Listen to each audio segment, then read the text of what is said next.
षोडशैतानि नामानि प्रातरुत्थाय पठित सर्व पाप विनिर्मुक्तो विष्णु लोके महीयते। जय श्री माधव। अच्छा, बीच में मैं चेन्नई गए थे, तो वहाँ की मुझे ना एक दिलचस्प बात जो हुई थी, मुझे आपके साथ वो शेयर करनी है। एक मेरा फिल्म डायरेक्टर है, ओके, तो मेरा दोस्त ही है वो। मतलब मैं जब भी चेन्नई जाती हूँ तो वो मुझे वहाँ का मतलब मंदिरों के दर्शन करवाता है, और मुझे चेन्नई के मंदिर मुझे बहुत पसंद है, जो काफ़ी विशाल और बहुत सारे भगवान होते हैं वहाँ पे। तो मैं वहाँ पे नारायण जी के मंदिर में गई थी, और वहाँ पे मतलब वो सिर्फ नारायण जी का मंदिर नहीं था, मतलब मेन नारायण जी थे, लेकिन साथ में वहाँ पे नाग देवी भी थी, और महालक्ष्मी का भी मंदिर था वो। तो मैं वहाँ पे मैंने फूल की थाली ले ली। तो मैंने अपनी पहली बार जीवन में मैंने बहुत बड़ा सा हार मैंने ले लिया था, एक ही लिया था, और वहाँ पे है 3 भगवान। तो मैंने सोचा अभी, और सफ़ेद रंग का बहुत बहुत बड़ा अच्छा सा सुंदर सा हार था। तो मैंने कि किसको मैं चढ़ाऊँगी ये हार? तो मैंने सोचा चलो ठीक है, अभी मैं वैसे मेरे मुख में अभी जिनका नाम ज़्यादातर है अभी नारायण प्रभु, अभी उन्हीं का है, मतलब कल की प्रभु मेरे। तो मैं बोला चलो नारायण जी के चरणों में मतलब उनको हार चढ़ाऊँगी। और मैं वहाँ पे नोटिस कर रही थी, वहाँ पे जितने भी लोग हैं ना फूलों की माला प्रभु पे चढ़ाते हैं, ठीक है। तो मैंने ऐसा देखा कि वहाँ पे लोगों की फूलों की माला ना चरणों पे लगाते पुजारी, और वही माला उनको वापस रिटर्न देते हैं, और फिर वो लोग वही माला अपने खुद के गले में डाल के फिर वो चले जाते हैं, वो मतलब ऐसे ही मंदिर घूमते हैं। तो मैंने काफ़ी लोगों के गले में बड़ी-बड़ी फूलों की माला देखी थी। तो मेरे वो जो मेरा दोस्त था उसने मुझे बताया कि ऐसा-ऐसा होता है। फिर मैंने वो फूलों की माला मेरे पुजारी को दी, ठीक है। उन्होंने क्या किया, जैसा हमेशा करना चाहिए वैसे उन्हें करना चाहिए ना, तो उन्होंने क्या किया कि मेरी जो फूलों की माला है ना, उन्होंने प्रभु के नारायण जी के चरणों में नहीं लगाई, ठीक है। उन्होंने मेरी माला प्रभु के गले में डाली, ठीक है। मतलब मेरी माला, मेरी फूलों की माला उन्होंने नारायण जी के गले में डाली, और नारायण जी के गले में जो गुलाबों की बहुत, वो तो बहुत, मतलब मेरी माला तो इतनी बड़ी नहीं थी, वो माला तो बहुत ज़्यादा बड़ी थी, फूलों के इतने बड़े गुलाब की माला थी। मैं फ़ोटो शेयर करूँगी यहाँ पे। तो उन्होंने फूलों की माला है ना, वो लाल वाली फूलों की माला गुलाब की, वो मुझे दे दी। मतलब आप समझ रहे हो? मतलब नारायण जी ने गुलाब की माला पहनी हुई थी। वो गुलाब की माला उन्होंने उन्होंने उनकी माला पहनी हुई उन्होंने मुझे दे दी, और मेरी माला सफ़ेद वाली वो नारायण जी के गले में पहनाई, ठीक है। फिर मैंने वो माला ली और मैंने अपने गले में पहनी, जैसे हमेशा वहाँ पे जो भक्त लोग जो करते हैं, वो माला चरणों में प्रभु के लगाने के बाद वो खुद लगाते हैं, ठीक है। लेकिन वो सेम माला उनको मिलती है रिटर्न में, मुझे रिटर्न नहीं मिली माला, मुझे मेरी माला एक्सचेंज हुई, बदली गई मेरी माला प्रभु के साथ। अब फिर वो मेरी माला मैं पहन के फिर मैं मंदिर देखने लगी, माला पहनते हुए दर्शन दर्शन किए, ठीक है, प्रभु जी के वगैरह। फिर महालक्ष्मी के दर्शन किए। फिर मैं नाग देवी की तरफ चली गई। तो नाग देवी की जब मैं वहाँ पे गई थी ना, तो वहाँ पे बहुत बड़ी सी है ना शिवलिंग था वहाँ पर, शिवलिंग बहुत बड़ा सा था। तो मैंने देखा वहाँ पे बहुत छोटी सी माला वहाँ पे पहनी हुई है, ठीक है। तो मैं वहाँ पे शिवलिंग के दर्शन कर लिए, ठीक है, वहाँ पे फोटोग्राफ्स ले। फिर मेरे दिमाग में आया कि मैं इतनी बड़ी माला मैं पहनी हुई हूँ, ठीक है, और मेरी प्रभु, मेरे महादेव, मेरे शिव जी के गले में इतनी छोटी सी माला है, तो मुझे अच्छा नहीं लगा। तो मैंने क्या किया, अपनी गले की माला निकाल के मैंने अपने प्रभु पे वापस चढ़ा दी। मतलब समझ रहे हो, मेरी माला नारायण जी को, नारायण जी की माला मेरे गले में, मेरी माला गले की महादेव जी के गले में। तो मेरा जो दोस्त था ना वो हंसने लगा, तो उसने बोला यू आर अंडालम्मा।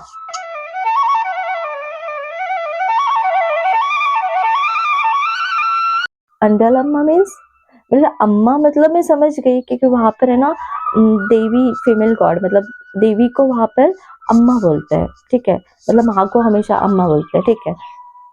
तो मैं समझ गई कि वो किसी देवी की बात कर रहा है, तो मैंने बोला अंडालम्मा मैं क्यों, ठीक है। तो उसने बोला कि तो मुझे उसने अंडालम्मा की पूरी स्टोरी बताई, मतलब जो मैंने किया ना वही सेम अंडालम्मा ने किया था। तो स्टोरी सुनना चाहेंगे आप? फिर उसने मुझे बोला कि तुम गूगल पे सर्च करो तो तुम्हें देखो वहाँ पे क्या है। तो मैंने गूगल पे सर्च किया, मैंने देखा, मैंने बोला हाँ मतलब तकरीबन लिटरली मेरे जैसा ही था अंडालम्मा का सेम। मतलब अंडालम्मा की स्टोरी ऐसी है कि एक नारायण प्रभु के मंदिर के एक पुजारी है, ठीक है। तो उनकी एक बेटी रहती है, उसका नाम है अंडाल, ठीक है। वो छोटी सी बच्ची है, ओके। तो उसके जो पिताजी है ना पुजारी जी, तो वह अक्सर वो अपने हाथों से फूलों की माला पिरोते हैं और वो उसकी माला बहुत बड़ी सी माला बनाते हैं और अपनी बेटी को हाथ में उस फूलों की माला देते और बोलते हैं जाओ प्रभु को चढ़ा दे, ठीक है। तो अंडाल क्या करती है, वो बच्ची वो क्या करती है कि वो जाते जाते रास्ते में उसको वो फूलों की सुगंध सुंदर सी फूल उसको देख के वो दिल ललचाता होगा, तो वो बच्ची थी, तो वो वो फूलों की माला पहले वो खुद के गले में डालती है, ठीक है। और ऐसे ऐसे सुगंध लेते लेते जाती है प्रभु के पास, फिर वो निकाल के फिर प्रभु को चढ़ाती है, ठीक है। तो मतलब तो एक दिन क्या होता है ना, एक दिन उसके पिताजी, ऐसा वो अक्सर करती है, एक बार नहीं, मतलब रोजाना का उसका यही होता है कि उसके पिताजी फूल पिरोते हैं, माला बनाते हैं, अपनी बेटी के हाथ में देते हैं, फिर वो माला प्रभु खुद खुद पहनती है, फिर उसके बाद प्रभु को चढ़ाती है। ऐसा रोजाना हो रहा। एक दिन ऐसा होता है कि उसके पिताजी ये बात देख लेते हैं। और आपको पता है ना, हमेशा जैसे हमें बचपन से बोला गया है कि प्रभु पे कभी भी कोई भी झूठी चीज नहीं चढ़ाते। प्रभु को हमेशा हर चीज फ्रेश चढ़ानी चाहिए, ताजी। कोई भी उस चीज में दाग नहीं होना चाहिए, टूटी फूटी नहीं होनी चाहिए, झूठी नहीं होनी चाहिए। मतलब जहाँ तक कि मैंने इतना मतलब बचपन से मैंने सुना है कि हम जिस फूलों का हम सुगंध लेते हैं ना, वो सुगंध लिए हुए फूल भी प्रभु को अर्पित नहीं किए जाते, वो झूठे माने जाते हैं। तो अंडाल तो पूरा माला तुम खुद ही पहन के वो झूठी माला करके नारायण जी को चढ़ाती थी, ठीक है। तो उनके पिताजी देखते रहते हैं, तो उनके पिताजी देखते तो वो उस बच्चे पे गुस्सा कर देते हैं, तुम्हें शर्म नहीं आती, अपने प्रभु पे झूठी माला चढ़ाती हो, और तुम तो बहुत पाप, तुम्हारे हाथों से बहुत बड़ा पाप हो गया, ठीक है। ऐसे डांट फटकार करके उसको बहुत डांट लगाते हैं, तो बेचारी वो बच्ची रो देती है। फिर उसी रात को उसके जो पिताजी है ना, उनके सपने में नारायण प्रभु आते हैं। वो आते हैं और बोलते हैं कि मैं तुमसे रुष्ट हूँ, तुमने अंडाल को डांटा क्यों, उसको क्यों रुलाया? तुम नहीं जानते, मुझे अंडाल की माला मुझे सबसे ज्यादा प्रिय है। अगर मुझे दुनिया में कोई चीज प्रिय है तो मुझे अंडाल की माला पसंद है, जो वो खुद पहनती है उसके बाद वो मुझे चढ़ाती है ना, तो वो माला तुम्हारी ताजी मालाओं से भी ज्यादा मुझे प्रिय है। तो अभी आगे से उसको रोकना मत, क्योंकि मुझे सिर्फ अंडाल की ही माला चाहिए। अंडाल की माला के सिवा मैं कोई माला नहीं धारण करूंगा। तो ऐसा सपना देख के पुजारी सुबह सुबह उठ जाते हैं कि अरे प्रभु सपने में आए, प्रभु ने मुझे ऐसे डांटा। तो वो अपने बेटी के पास जाते हैं और बोलते हैं कि कोई बात नहीं, तुम जैसे अपने प्रभु को माला चढ़ाती थी ना, तुम वैसे ही चढ़ाया करो, मैं तुम्हें डांटूंगा नहीं। फिर अंडाल खुश हो जाती है और अंडाल फिर वैसे ही सेम माला खुद पहनती है, ठीक है। और फिर अपने प्रभु को चढ़ाती है। ऐसा हर रोज वो ऐसे ही करती रही। ऐसे करते करते करते अंडाल बड़ी हो जाती है, और बड़ी हो जाती है तो उसको मतलब उसका भक्ति, उसका प्रेम और ज़्यादा बढ़ता है नारायण प्रभु के लिए। जैसे हमने सुना है ना मीराबाई का, तो मीरा कृष्ण प्रभु के लिए, गिरधर के लिए कैसे ललायत होते थे, मतलब दीवानी हो जाते थे, और आखिर में मीरा प्रभु गिरधर में समा जाते हैं।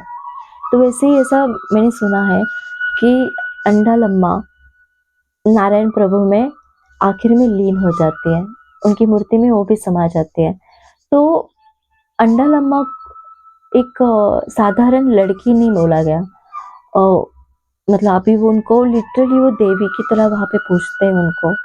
और जब हम मतलब वहाँ से जब मैं मथुराई से वापस लौट रही, तो रास्ते में मुझे अंडालम्मा का मंदिर दिखा।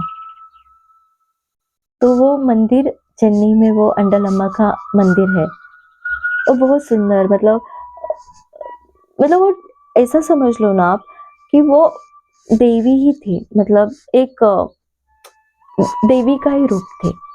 तो उनको लोग आज भी उनको पूजते हैं, तो वो है अंडालम्मा। तो वैसा कुछ आई थिंक मुझसे हुआ। अभी मुझे भी कोई झूठा माला नहीं चढ़ाना था, लेकिन वो मेरे भाव थे। मुझे लगा कि मेरे प्रभु मेरे सामने हैं, उनके ऊपर इतनी छोटी सी माला और मैं इतनी बड़ी माला पहनी हुई हूँ, तो मुझे अच्छा नहीं लगा, तो मैंने निकाला और अपने प्रभु को चढ़ा दिया। तो हाँ, देखो क्या होता है ना, इतर्क वितर्क, ये जो ज्ञान, जो ज्ञानी लोग हमें बोलते हैं ये मत करो वो मत करो, पोथी पुराणों से पढ़ के जो हमें बताया जाता है, तो है ना प्रभु, जैसे देखो भक्तों को ये भाषा नहीं समझ में आती, मतलब भक्त छोड़ो, अच्छा जो प्रभु से प्रेम करता है ना, उनको ये भाषा नहीं समझ में आती। वैसे सेम प्रभु को भी है ना, ये भाषा नहीं समझ में आती। प्रभु ये नहीं देखते कि आप कितने उपवास कर रहे हो, आप कितने तपस्या कर रहे हो। ऑफ कोर्स मतलब बिल्कुल उसका फल है, लेकिन ना प्रभु अगर किससे ज्यादा रिश्ता है, किससे, क्यों प्रभु उस पुजारी से क्यों नहीं रिझा, उसकी बेटी से जल्दी क्यों रिझा। ऐसा और एक स्टोरी है, सुनाओ। मतलब ये तो अंडालम्बा की हो गई, मतलब मेरे जो सुनाना तो हो गया। ये दूसरा ऐसा स्टोरी है, मैं भाव बता रही हूँ। प्रभु और जो भक्तों के मतलब जो भाव होते हैं ना, मतलब मैं आपको क्या कहूँ, एक भक्ति भक्ति और प्रेम, मुझे नहीं लगता इसमें दोनों में कोई भी अंतर होता है, सेम होता है। जैसे एक प्रेमी नहीं होता, प्रेमी अपने अपने प्रेम में, मतलब अपने प्रेमी के लिए वो आगे पीछे कुछ नहीं देखता, बस उसकी तरफ खींचा जाता है, दिन रात उसको बस सोचा करता है, बस उसको पाने की उसको तड़प होती है ना।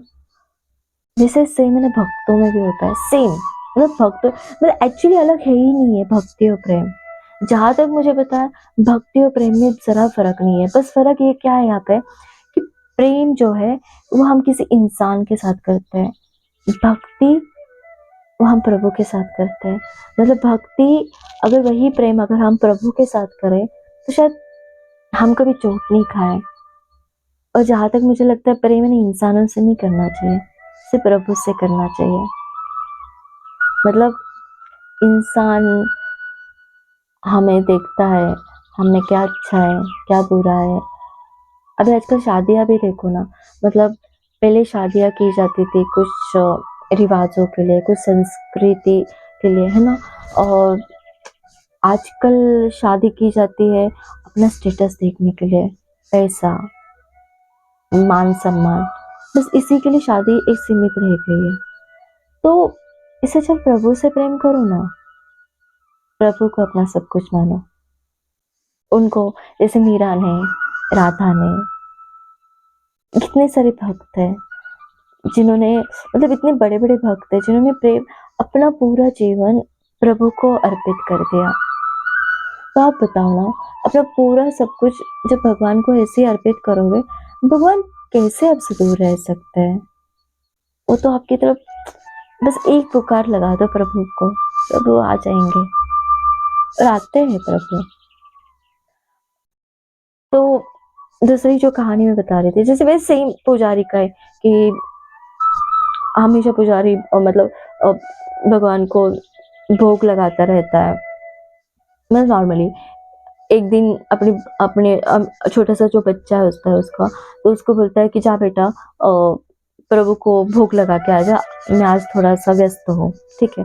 तो छोटा-सा बच्चा भोग लगा के मतलब भोग मतलब प्रभु उसको पता है कि प्रभु को अभी खाना खिलाना है, ठीक है? तो वो प्रभु की मूर्ति के पास जाता है और वहाँ पे बैठा रहता है। तो बोलता है, "अरे!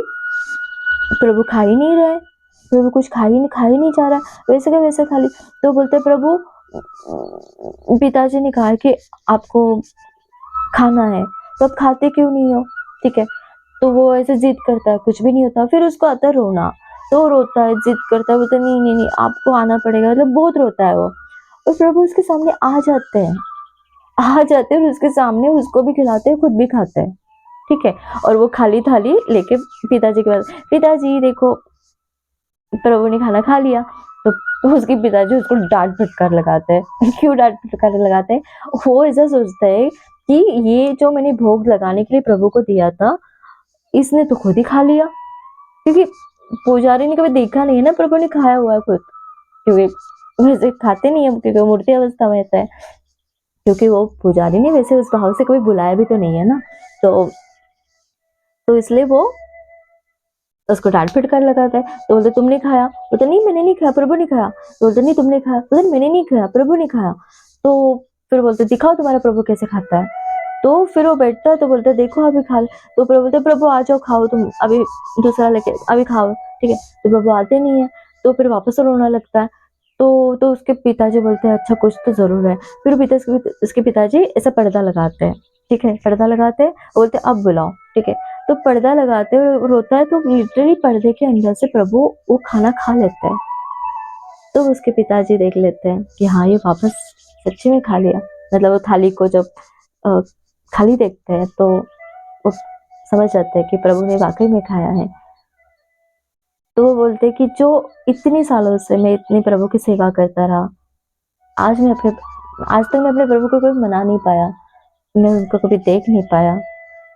लेकिन तुम मेरे बच्चे, तुमने एक ही पुकार में प्रभु को कैसे मना लिया?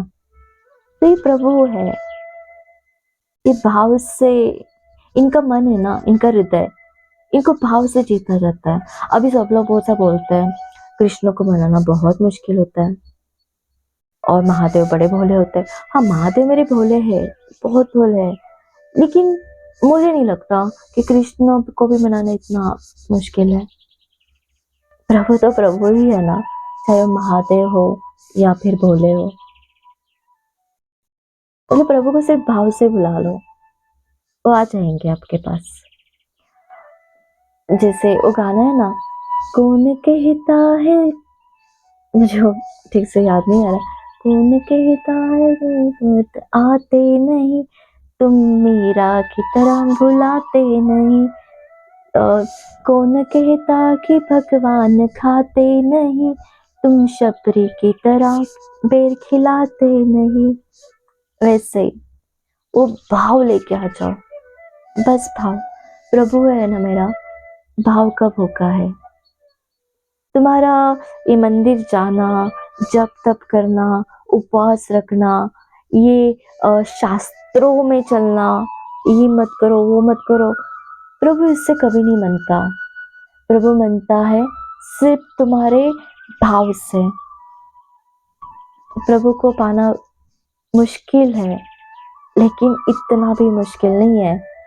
खुद का जो मन है ना तुम्हारा, उसको निष्पाप बनाओ, बहुत निष्पाप। जो छोटे बच्चे होते हैं ना, छोटे-छोटे से बच्चे, उनके अंदर कोई भी अ, वो लालच, हम हमारी तरह ना उनमें कुछ भी वो ये नहीं होता कोई मतलब कुछ पाने के लिए अच्छा ये करूँगा तो वो मिलेगा, वो करूँगा तो ये मिलेगा, वो नहीं होता। वो बस निष्पाप भाव से किसी भी चीज़ को ना पाना चाहते हैं, निष्पाप। बस वो भाव होने चाहिए हमारे अंदर, तो प्रभु आ जाते हैं। षोडशैतानि नामानि प्रत्यहृत्य पठित सर्वपापविनिर्मुक्तो विष्णुलोके मह्यते। जय श्री माधव।